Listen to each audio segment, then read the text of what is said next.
naglagay ng background music nung nag-upload siya ng content niya. Pero nung nireview na niya yung post niya, bakit nawala na yung music na nilagay niya? Ano ba ang nangyari?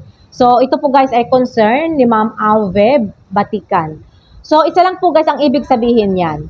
Kung yung music na nilagay mo po doon sa content mo is may copyright o di kaya nakamute siya, automatic po kasi yan na minumute ni Meta guys kapag may copyright claim. Kaya mas maganda talaga guys na wag na lang muna kayo gumamit ng music kung hindi pa tayo monetize. Dahil isa po yan sa pumipigil para ma-invite tayo sa content monetization tools. Pero kung may mga copyright music yung mga content mo, talagang mahihirapan kang ma-monetize. Kaya dapat linisin mo na yung account mo para mas mabilis ma-invite sa content monetization tools. Kung may mga nakamute kang video o di kaya may mga copyright music yung mga content mo, tanggalin mo na yan ang mga yan ngayon. Tanggalin mo na ngayon din.